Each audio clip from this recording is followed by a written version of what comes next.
3, 2, 1. We are live. My computer sounds like it's going to take off sometime soon, and I look like I'm made of what? Stardust. Is it too much light? Let me know if it's too much light. Rich Mitch, hello. Welcome, my dear dears. Welcome, my nosies. You're back to A Nose, the first and only channel that I know of, in English at least, dedicated entirely to the more obscure, to the long forgotten, to the not yet known items in perfumery. My name is Dana, and I am here to talk about stuff that nobody talks about. Strange Jim, welcome. If you sign in and if you chose to say hello, please make sure to let us know where you're coming from. Usually we have a pretty diverse and very spread out crowd. If Mr. Ashfaq is signing in from Bangladesh, I think that's as far east as we've gone so far. Catch my whiff. Hello, Julie. You bought Yobla. Well, I'm happy. I'm happy you're here. Hello, Dan. Elvin McKay. What's up? All right, Newcastle. Hello, folks. Today we're going to talk about, first of all, I missed you all. This is not going to be like a televised show where I rehearsed everything. So let me tell you, I missed you tremendously. I was not here last week because it was Thanksgiving and, you know, stuff. My mom is here. Russell is here from Lawton, Oklahoma. Welcome. From Virginia, Christy's with us. And Catch My Whiff is coming from Northeast USA. Is this too much light? Should I pull my things? I kind of like it because you can only see my mouth and my eyes, which makes me look like an elf. I don't know. But if this is too much for you, I will pull the blinds that are now situated right behind my new screen. Cousine, hello. Now, today we're going to talk about something that I brought back with me this summer that was sourced in Sicily. Turn down a little. Okay. Let me try. Okay, here's one. And, excuse me. All right. This is even worse. Something is reflecting off of stuff. Is this better? Slightly? What can I say? I make light from the inside, folks. You've met me. You know how I operate. All right, here. Good? All right. Here we go. Nope. No? Yes? Maybe? Too much? All right. Here we go. Today we're going to talk about something that I brought back this summer that was sourced in Sicily, but is produced in Corsica. This is a house that, as far as I know, was closed. But I see it popping up every once in a while, particularly with people or amongst people who are obsessed with one ingredient. This is not how it got to me. The way it got to me is I have one of my Romanian nosies stationed in Sicily, and she discovered this very old countryside, probably gray market or who knows what pharmacy, manned by a very old gentleman who in the back has layers and layers and shelves filled with stuff nobody heard about. So it feels like everything that hasn't sold somewhere else ends up there. So every time she goes and visits, she takes pictures. I tell her this, and this. They're usually selling for, 40 euros, 50 euros. I bought, Havana Vanille, some really rare Serge Lutin, some old stuff that I very much enjoy from there. And this was one of those, oh, it's 35 euros, let's try it, kind of a situations. That's how much I paid for this. And I bought 2 out of the 4 fragrances this line produced, and 4 are not all. There were 5 in total, but it seems like nobody's tried the 5th. So I purchased 2. One of them ended up as a gift and stayed in Europe this summer. The other one I brought with me mainly because I'm a vetiver freak, and some of you know I like to collect anything that's particularly interesting about a vetiver application. Let's see. Abdel Sarkis from Puerto Rico. Bienvenido. Lily. Hi. Let's see. Loredana from Romania and Liliana. Welcome, folks. So yeah, today we're going to be talking about Testa Madura. Some of you know what I'm going to be talking about because for the first time in a long time, I actually took a picture of the bottle instead of creating some sort of obscure visual as a thumbnail for this session. So this is the brand. It's called Testa Madura. Testa Madura means Moorish head, which is slightly ethno something, kind of questionable. It's like me saying, here's an African head. What does that mean? Why did this guy pick the name? He's not Moorish, doesn't look Moorish. Maybe he is, but he doesn't look Moorish. It's like me starting a company called, the Mouches of Gibraltar. There are no Mouches in Gibraltar. If you don't know what a Mouche is, go look it up. But, or, the Poughkeepsie Romanian deal. It's not really cultural appropriation, but it's not really culturally appropriate either, in my humble and very liberal opinion. Lucas, my brother-in-law, thank you and welcome. From Poland. If you guys don't know Lucas, you need to know him because his nose is ridiculous. He's an evaluator. Yes. So, Testa Madura, like I said, means Moorish head. What happened to the rest of the body, we don't know. This is just the name of the brand. Part of the brand, there are 5 fragrances. I ended up with this, which is called Aqua di Casta. I believe it's a play on words. Aqua means water. Casta can refer to chastity, which refers to virginity, which I have a major issue with. Maybe, but it also, I believe, is a short for Aqua di Castagna, which means chestnut water, which I don't know what it's supposed to mean, but we'll talk about the ingredients and maybe that brings a little bit of light over this juice. I paid $35 for euros, which is maybe $40 for it. Somebody says 115 euros seen online. I think it's a little bit much because it is simple. The entire line of Testa Madura is a natural and 100% certified organic fragrance brand, which means what Michelle Pfeiffer is trying to do by saying that hers is the first, this and that is crap. They either didn't do the research, or they're poor at marketing, or they're straight up lying. Because there are companies that have been doing, perfumery in one form or another for tens of years, actually, and I have older examples as well. But this one came about in 2006. This bottle came out in 2000, or this fragrance came out in 2008, and most of them are from the same range. Like I said, there are 5 of them.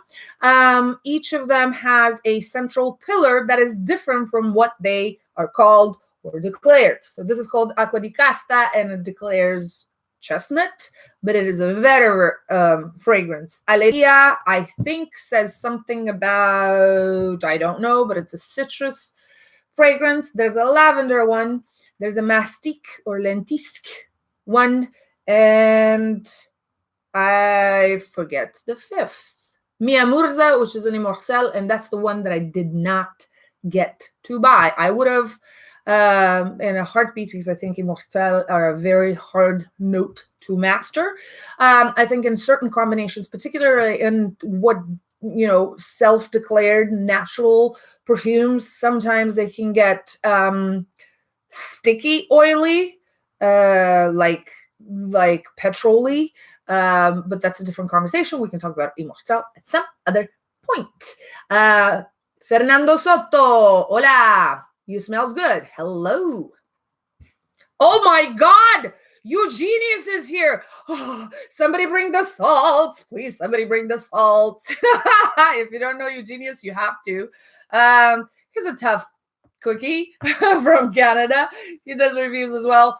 And guess what? The one time I get repeated exposure in this very controversial and scandalous post online where everybody says, yeah, but go check this chick out.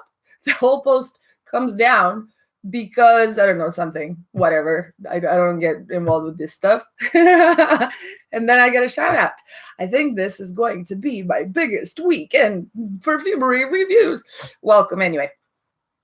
Happy to have you. So today we're talking about Testa Madura Aqua di Casta, which, like I said, declares chestnut but is centered around vetiver. The nose on all of these is a dude, the same who started the company, called Javier or Javier. I don't know how to read it in Corsica because that's where they're located. Torre. This individual is a big proponent of natural perfumery.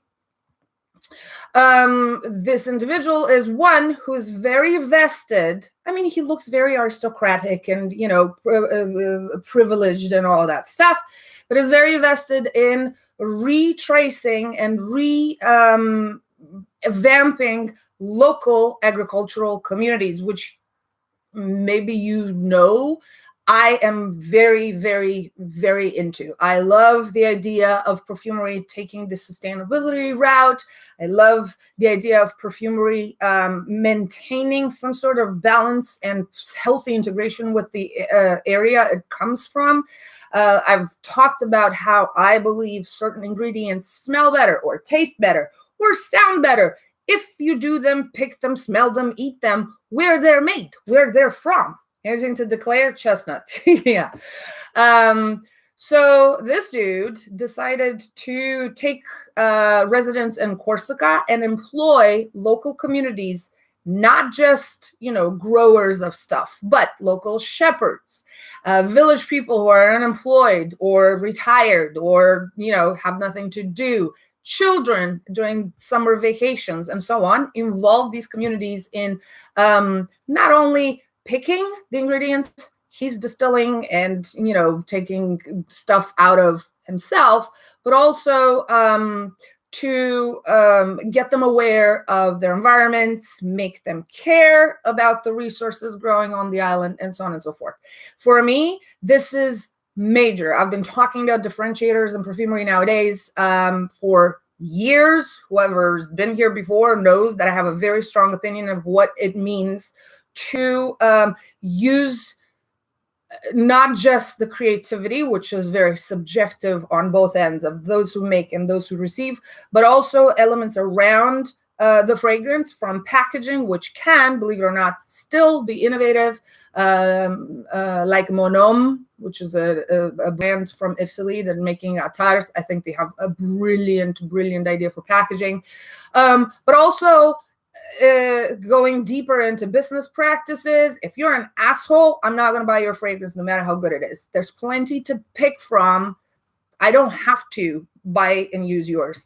Ashfaq, Bangladesh is with us. Welcome. Vetiver,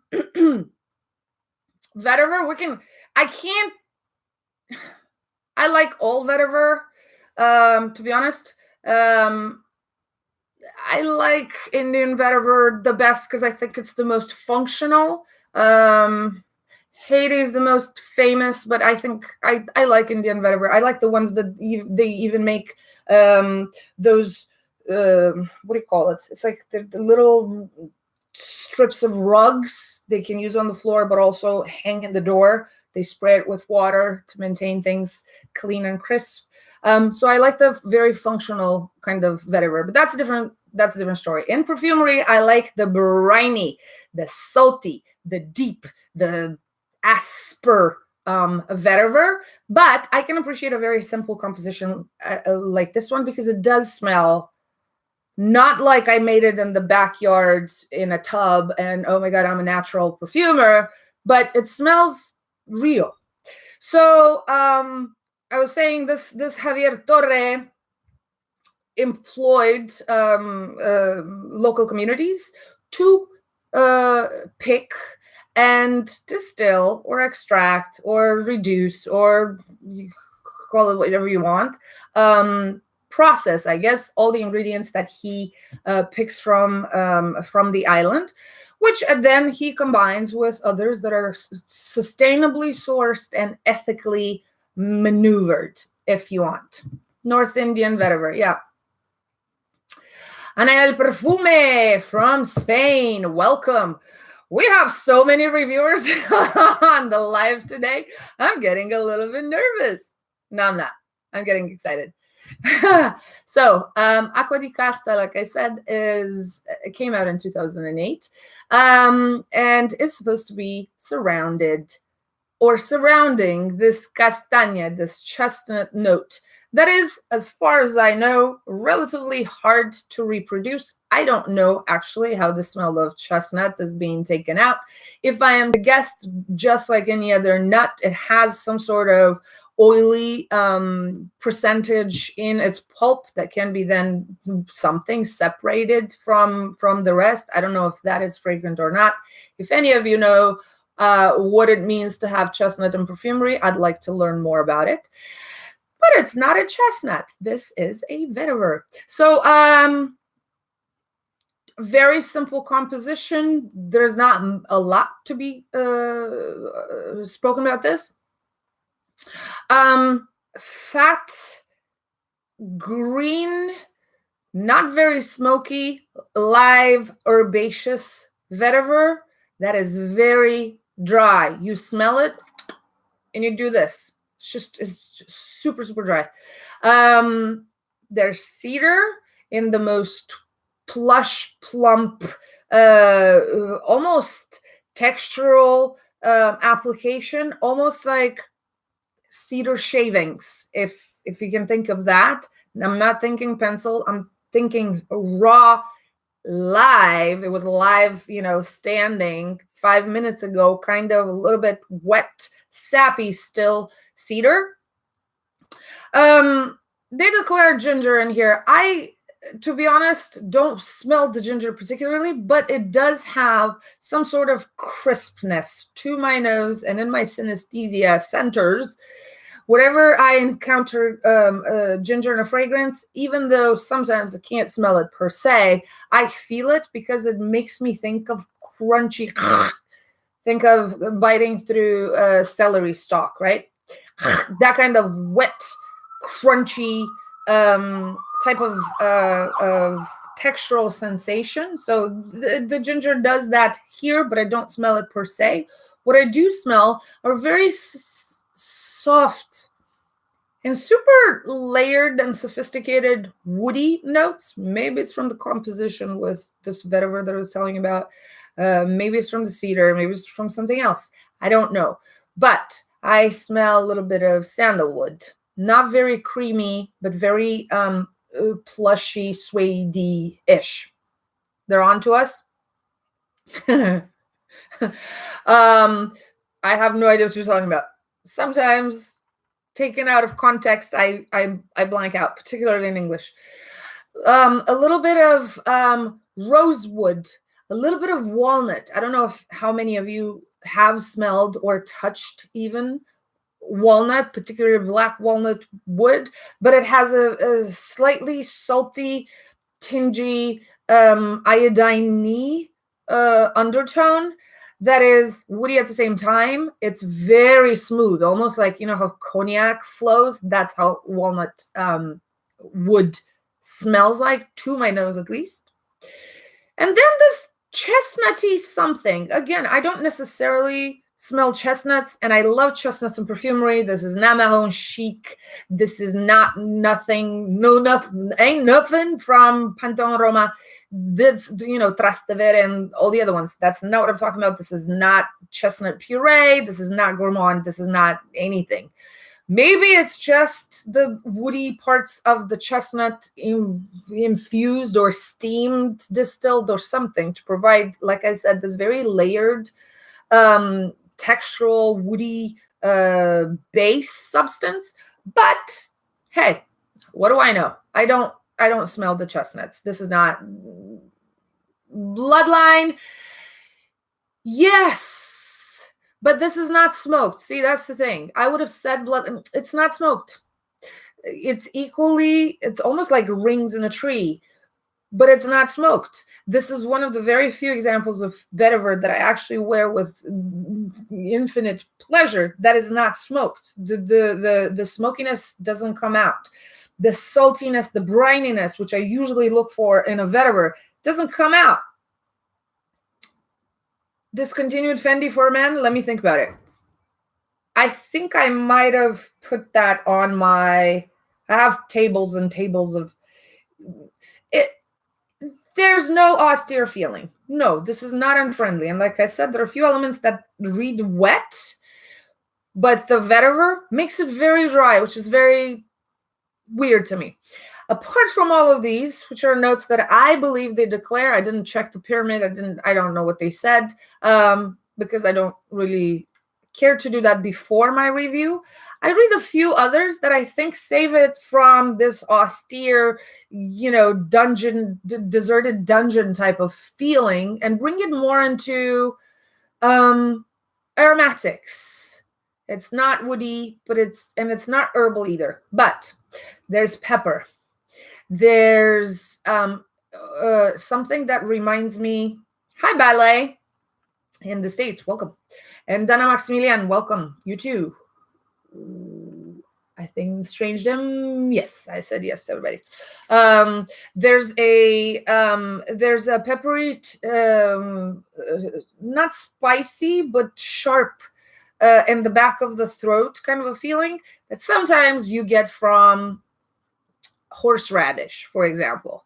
Sometimes you get from radishes, period, or wasabi, something in this range of epazote, even for who was somebody Abdel came from Puerto Rico, if I remember correctly. Yes. Or in Latin countries, if you know where epazote is, you probably know what I have in mind. Sometimes arugula even has that kind of peppery tinge in the back of the throat that is not really spicy, but it's something. It's sharp. It's something else. It's not really an herb. It's not really a condiment. It's something else. That's the kind of spiciness that this has. It's not pepper per se, but it's dry somehow. Also, I smell a green layer that kind of encompasses it all, and like I said, kind of saves it from being woody dry and brings it into dry herbs territory, dry grass territory, if you want. And those are a fat and very sweet, to my nose, herb that is almost like sweet marjoram. A little bit of fat, wet basil, kind of the pizza kind, not the summer savory resembling dry flour kind. Although now that I mentioned it, maybe some summer savory in there as well, dry. So those kinds of herbs, not very pungent, not very present. It's not like tarragon. It's not like rosemary. It's more sweet, grassy kind of smells. I smell reeds. Whoever grew up close to a pond knows that some reeds have a very specific type of fluffy tinge, and I'm particularly referring to papura. I don't know what it's called in Romanian. If we have any Romanians, if you can Google it right now, please do it for me. There's some reeds that that carry their seeds in kind of a pod or a fluffy thing on top that is brown. If you break it, all of that fluff, just like cotton or wool, gets carried away by the wind, and it's incredibly messy. They have a smell to them that is equally bamboo-y, but dry, which is very, very interesting. It's a very odd, paradoxical over-imposition of sensations. And this kind of has that. I don't know what's in it. Does acacia? Nope. Something else. Maybe I'll remember. It's reeds that grow in ponds on, similar to willows. Correct. Similar, but it's not a tree. It's a reed. So I mentioned marjoram. I mentioned basil. I mentioned summer savory. Then there's something slightly citrusy. I would guess it's either myrtle or something like a very bitter, dark citrus. There are very few in this category. To my nose, I would call quinoto, reed mace. I have to look it up.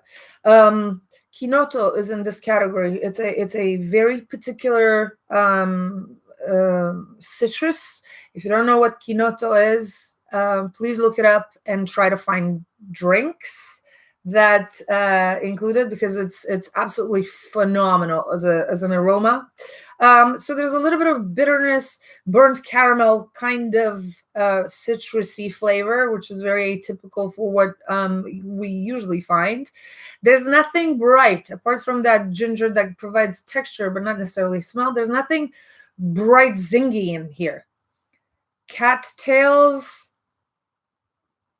have to look it up. Maybe. And finally, just to conclude, little bit, very tiny bit of something powdery, which I guess could be anything.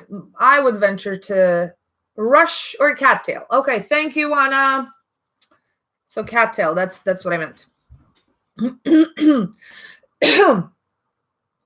I would venture to guess there's a little bit of immortel, just tiny bit, doubled with what I perceive to be fennel, wild fennel pollen. So there's a little bit of green umami to this, which is very interesting because, again, for me, vetiver, a true vetiver has to be briny, has to be salty to the gods, has to be iodine, has to be like smoky and, intense. This is not, but it smells really, really natural, and it's punctuated with these things that I don't know what they are. I'm just telling you what my nose reads. And reads the reeds. And comes out in the, what does fennel smell like? Fennel flowers and pollen smell somewhere between, there's going to be very broad description, okay? You have to smell it. Between dill plant, dried dill plant, and anise. Kind of. That's kind of what it smells like. But the pollen has umami. Actually, if you didn't know this, maybe I've mentioned it before. Fennel pollen has the highest concentration of naturally occurring MSG in the world. So in many places around the Mediterranean, people or older cooks know that and use it in food because it enhances the other flavors that it sits on, kind of like salt does too. And you don't necessarily need to smell it or taste it per se, but it helps open the centers, the taste receptors on the mouth, just like MSG does. That's a completely different conversation. If you have gourmet or gourmand cooks, fancy cooks, or people who want to be fancy cooks in your families, that's a good Christmas gift. Fennel pollen. Tom's made out of fennel toothpaste. All right. Have you ever tried aged vetiver? No, I have not tried vetivers one next to the other. I have somebody who's a follower and offered to send me a few samples of several kinds of vetivers and several kinds of vetiver preparations, but I haven't gotten them in my hand just yet. So I will let you know when that happens. So that was it, folks. Aqua di Casta from Testa Madura. It's slightly, I think oak is the new next oud. Acorn love. We'll see. That's going to be a very interesting symbolic Quercus robur application. That's the Latin name for oak, in case you needed it. That's the one fact you will never use again from today. Did you know? So yeah, Aqua di Casta from Testa Madura, a composition by Javier Torre, made of natural ingredients, 100% natural, certified organic, from the island of Corsica. As far as I know, it's been closed, but others tell me it's still out there. If you see it, give it a nose. I don't think I would pay this much for a 50 more pink chicken. This is a naked cock, my dear, as somebody put it this past summer. Yeah, it's a good thing, but I think it's a little bit too expensive for what it offers, because it's very, very simple. It doesn't, it's not greasy at all. This is not smoky. This is not oily. This is very dry, but supported by all these like live and wet elements. So the juxtaposition is actually makes it very easy to wear, in my opinion. It's very easy. It's very natural. It's very modest in a way. So it's minimalism that's not necessarily intentional.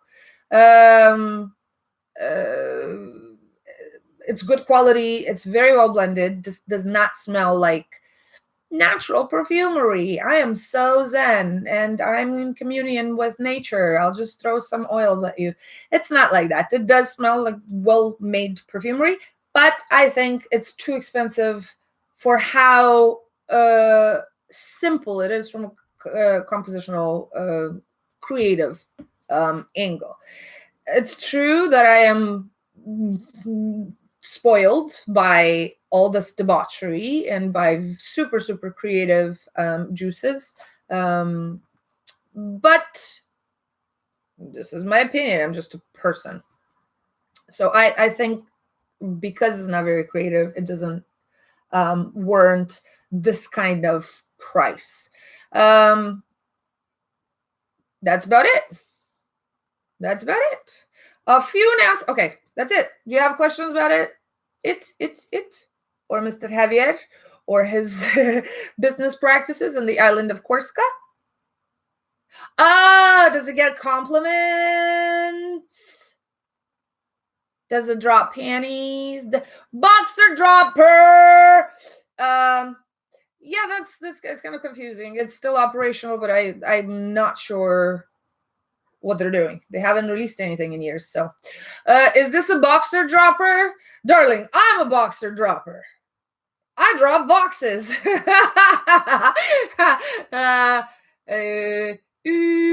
Motif olfactif. I don't have anything in the house from Motif olfactif. That's the thing. I would love to, but I don't have them yet. And you guys forget that I'm not a store and I'm not a professional reviewer and I'm not, I don't have them in the house. I had a few things. I just didn't get there. But if they get to me, I will. I don't say no to things. Favorite vetiver for me? It's a tough one. It's a very tough one. I, at the moment, from what I have in my house, I would say vintage vetiver from Anigutal vintage. Another good vetiver, in my opinion, that is very straightforward and ticks all the boxes and it's a good value for what it is the vetiver from Etro. I prefer the old ones, these ones with the yellow cap, but every once in a while they start smelling like pickles. So this now I don't count it in my collection anymore because it smells like pickles. But from what I have in the house right now, Anigutal vintage vetiver. Le Labo, I love it, but it's not vetiver centric.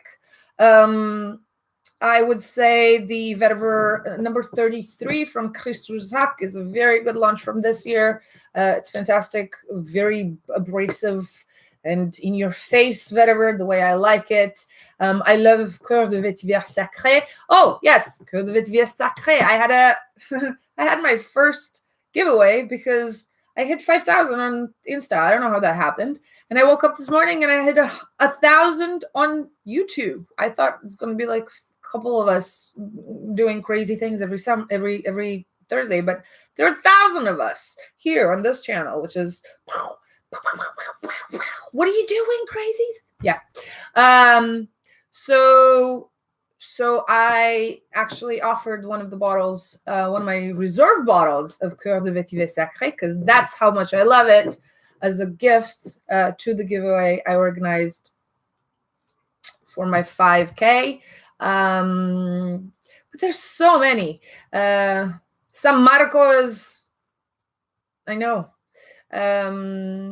Another very briny one, but not natural smelling, more like a hyper realistic photo digitalization of vetiver, comes from Regalien, which is a Turkish house that doesn't have their stuff together when it comes to presentation and image and concept and whatever.